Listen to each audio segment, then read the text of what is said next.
રાધે રાધે, જય શ્રી કૃષ્ણ. કેમ છો? તમારા બધાનું સ્વાગત છે મારા ઇઝરાયેલી વ્લોગમાં. સો ગાઈસ, આજે હું તમારા લોકોની સાથે મારી જર્ની વિશે વાત કરવા માગું છું. ઇન્ડિયાથી ઇઝરાયલનો મારો સફર કેવો રહ્યો, હું એના વિશે તમારી સાથે વાત શેર કરવા માગું છું. ગાઈસ, આ વાત છે 2012ની, જ્યારે મેં 10માની એક્ઝામ આપી હતી. એના પછી મારી લાઈફમાં શું થયું એન્ડ હું કેવી રીતે અહીંયા આગળ આવી, મેં શું પ્રોસેસ કરી, ક્યાં ક્લાસ કર્યા, ક્યાં ટ્રેનિંગ કરી બોમ્બેમાં, હું એના વિશે તમારી સાથે વાત કરવા માગું છું. સો ગાઈસ, જ્યારે મેં 10માની એક્ઝામ આપી એના પછી મારે કરવું હતું બ્યુટી પાર્લરનો કોર્સ, પણ મારા મમ્મીએ મને બ્યુટી પાર્લરનો કોર્સ ના કરવા દીધો. મારા મમ્મીએ મને નર્સિંગ લાઈનમાં મોકલી કે તું મેડિકલનું કર તો સારું રહેશે, કેમ કે મેડિકલ લાઈન એક એવી વસ્તુ છે કે જીવનમાં કદી બંધ નહીં થતું. મીન્સ કે ના ઓફ સિઝને ના ચાલુ સિઝને, કદી નહીં, હંમેશા એ ચાલુ જ હોય છે. એટલે મમ્મીએ કીધું કે તું બ્યુટી પાર્લરની જગ્યાએ તું મેડિકલ લાઈન કરે તો સારું છે. તો પછી હાના કરતાં મેં મેડિકલ લાઈન ચોઈસ કરી. એના પછી જ્યારે મેડિકલ મેં 1 વર્ષનું કર્યું, એના પછી મેં કન્ટિન્યુ રાખ્યું. એના પછી મેં જોબ ચાલુ રાખી. તો ગાઈસ, જોબ તો મેં ચાલુ રાખી. એ જોબ પર મારે 10 વર્ષ થઈ ગયા. આઈ થિંક 2012માં કે 2013માં મેં જોબ ચાલુ કરી હતી. એના પછી મેં કન્ટિન્યુ કરી 10 વર્ષ સુધી કર્યું. એન્ડ પછી મેં 12થની એક્ઝામ આપી, 12થની પાસ થઈ ગઈ. મારે બહાર આવવાનો કોઈ પ્લાનિંગ હતો નહીં. એકચ્યુઅલી મારે બહાર આવવું પણ નહોતું. મારે તો બસ મારી લાઈફ સેટ કરીને એન્જોય કરવું હતું. બટ અમુક પરિસ્થિતિ એવી આવી ગઈ કે જેથી મારે બહાર આવવું પડ્યું. તો મને સપને ખ્યાલ નહોતો કે જે મારા મમ્મીએ મને કીધું કે તું મેડિકલ લાઈન ચોઈસ કર અને બ્યુટી પાર્લરનું ના કરીશ. સો મને સપને ખ્યાલ નહોતો કે હું મેડિકલ લાઈન ચોઈસ કરીશ અને મેડિકલ મને એટલું કામમાં આવશે કે જ્યાંથી હું અહીંયા આગળ આવી શકીશ. બ્યુટી પાર્લરનો કોર્સ કર્યો હોત તો અત્યારે શાયદ હું અહીંયા ના હોત.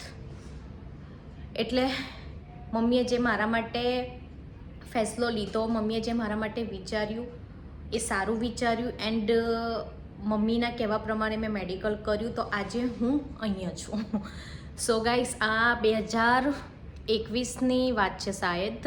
2021માં મારા ફ્રેન્ડ લોકોએ મને કીધું કે તું આવી રીતે બહાર જઈશ તો તારું પોતાનું ઘર પણ થઈ જશે એન્ડ તારું ફ્યુચર પણ સારું થઈ જશે. એવી રીતે પ્લાનિંગ કર્યું. એના પછી મેં બધા એજન્ટોને મળી કે શું પ્રોસેસ કરાય છે, કેટલા પૈસા થાય છે, એવી રીતે. તો 2021માં જ્યારે મેં બધા જોડે વાતચીત કરી ત્યારે મને ખબર પડી કે પહેલાં પાસપોર્ટ કરાવવો પડશે, પછી ડોક્યુમેન્ટ બધા રેડી કરવા પડશે. તો મેં પાસપોર્ટ પહેલાં રેડી કર્યો. એના પછી મેં ખાસા બધા એજન્ટો જોડે વાત બી કરી કે જ્યાંથી મને કેટલા પૈસા થાય છે, શું છે શું નહીં, તો મને ખ્યાલ આવે એટલે એવી રીતે પૈસા હું એડજસ્ટ કરી શકું. તો ખાસા 5થી 6 એજન્ટોને હું મળી. એના પછી એક એજન્ટ મેં સિલેક્ટ કર્યો. પછી એને મને બોમ્બે મોકલ્યો.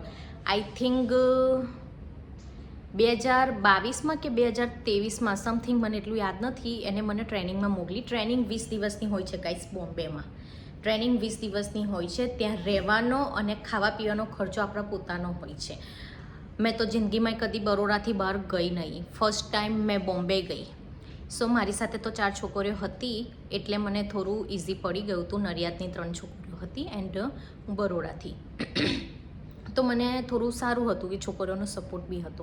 તો ગાઈસ, અમે 20 દિવસની ટ્રેનિંગ લીધી. ટ્રેનિંગમાં તમને ટોટલી નર્સિંગનું બધું શીખવાડે છે કે તમારે અહીંયા આગળ આવીને શું કામ કરવાનું, કેવી રીતે શું કરવાનું હોય છે, પેશન્ટની કેર કેવી રીતે કરવાની, મેડિસિન કેવી રીતે આપવાનું, પેશન્ટ સાથે ટોક કેવી રીતે કરવાનું, વાત કેવી રીતે કરવાની, બધું તમને ટ્રેનિંગમાં શીખવાડે છે.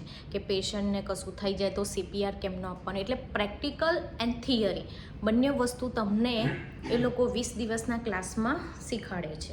પણ બોમ્બે રહેવાનો અને ખાવા પીવાનો ખર્ચો ગાઈસ આપણો હોય છે.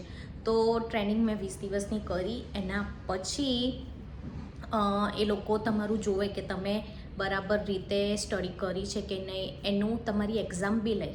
દર વીકે તમારી એક્ઝામ લે છે. પછી એક્ઝામમાં તમે કેટલું શીખ્યા છો, શું નહીં, બધું તમને એક્ઝામમાં પૂછે. તમે પાસ થઈ જાઓ તો એના માર્ક્સ જ્યારે તમે ઇન્ટરવ્યૂ આવે ને એની અંદર મુકાય છે.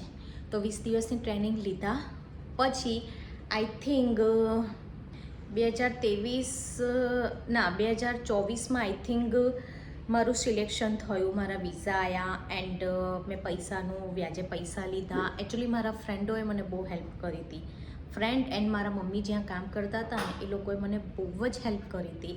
સગાવાળા તો કહીએ ને કે સગાવાળા કરતાં તમારે 5% બહારથી લઈ લો ને એ સારું છે, કેમ કે સગાવાળા જોડથી તમે માગો ને એટલે સગાવાળા શું કે આ તો મારા પ્રતાપે ગઈ હતી, આમ છે તેમ છે એવું.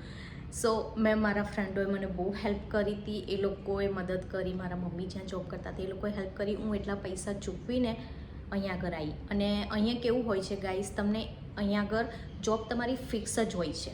તમે જ્યારે ઇન્ડિયાથી ઇઝરાયલ આવો ને તો તમારી જોબ ફિક્સ હોય છે, એટલે તમને અહીંયા આગળ ટેન્શન લેવાની કોઈ જરૂર નથી. તમે જેવા આવો ને એવું જ તમારી સેલરી ચાલુ થઈ જાય છે. બીજી બધી કન્ટ્રીમાં એવું નથી હોતું. બીજી બધી કન્ટ્રીમાં કેવું હોય છે કે તમારે જવાનું, ત્યાં જોબ શોધવાની એન્ડ રેન્ટ પર રહેવાનું. 12 કલાકની જોબ હોય, 8 કલાકની જોબ હોય, ઇવન તમારે રેન્ટ પે કરવાનું, આવીને જમવાનું બનાવવાનું. અહીંયા એવું નથી. અહીંયા તમારે ફેમિલી સાથે રહેવાનું, ઇવન તમારી સેલરી બેઠી પડી રહે, બધી રીતે મેડિકલ સુવિધા બી તમને આપે છે, ઇન્સ્યોરન્સ બી તમારો હોય છે. એટલે અહીંયા સારું હોય છે. એટલે મેં આ કન્ટ્રી ચોઈસ કરી હતી કે ઇઝરાયલ જવું છે એવી રીતે.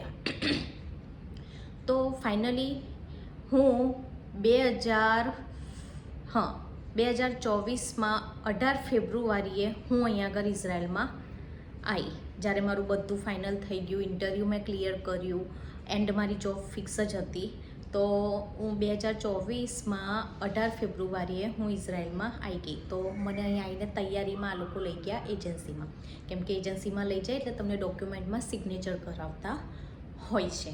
તો હું 18 ફેબ્રુઆરી રાતે 8 વાગે અહીંયા આગળ આવી ગઈ હતી. મને એજન્સીમાં લઈ ગયા. ત્યાં તો મેં ઇઝરાયલ બી જોયું નહોતું, મને તો કોઈ આઈડિયા નથી, કેમ કે મારું કોઈ ફ્રેન્ડ સર્કલ બી અહીંયા નહોતું કે જે મને સજેસ્ટ કરી શકે કે શું હોય છે શું નહીં. સો આવી ગઈ. જે છોકરીએ બરોડાથી કદી બહાર પગ નહોતો મૂક્યો એ છોકરી બરોડાથી બોમ્બે ગઈ એન્ડ બોમ્બેથી દુબઈ, દુબઈથી ઇઝરાયલ. સો ગાઈસ, મારું તો એક જ કહેવું છે કે તમે લોકો વિચારતા હોય બહાર જવાનું તો શ્યોર વિચારો. તમારા સપના જુઓ પણ પૂરા કરવાની હિંમત બી તમારે રાખવાની. તમે વિચાર્યું છે કે હું બહાર જાઉં, હા તો જાઓ. હાર કદી નહીં માનવાની, કદી નહીં માનવાની. મેં કદી હાર નહીં માની. મેં બી એવું વિચાર્યું હતું કે હું બોમ્બે જઈને એકલી શું કરીશ, મેં કદી બહાર નથી ગઈ તો હું શું કરીશ. આજે હું એકલી ઇઝરાયલ આવી ગઈ છું એન્ડ સારી સેલરી કમાઉં છું એન્ડ જો એવા સપના બી પૂરા કરવા છે. હું એક જ સપના માટે આવી હતી. મારા મમ્મીનું સપનું હતું કે પોતાનું એક મકાન થાય. તો હું મારા મમ્મીનું સપનું વહેલા તકે પૂરું કરીશ અને હું મારા મમ્મીને બતાવીશ કે મમ્મી તારું સપનું મેં પૂરું કર્યું. તો ગાઈસ, આ છે મારી જર્ની ઇન્ડિયાથી ઇઝરાયલની. સો ગાઈસ, તમે લોકો બી વિચારતા હોય બહારની કન્ટ્રીમાં જવું છે તો શ્યોર કોશિશ કરો, હાર નહીં માનવાની. એટલે જવાનું વિચારતા હોય તો શ્યોર જજો, કદી હાર ના માનતા. એન્ડ અહીં આવ્યા પછી મારા ખાસા સારા ફ્રેન્ડ બની ગયા છે. તો એ લોકો બી મને સપોર્ટ કરે છે. અમે લોકો 2 કલાક બહાર નીકળે છે તો માઇન્ડ ફ્રેશ થાય છે, બધું સારું છે. તો કોશિશ કરજો. ઓકે, આ છે મારી ઇન્ડિયાથી ઇઝરાયલની જર્ની જે મેં તમારા લોકોની સાથે શેર કરી. સો ગાઈસ, આપણે લોકો મળીએ કાલે. બાય.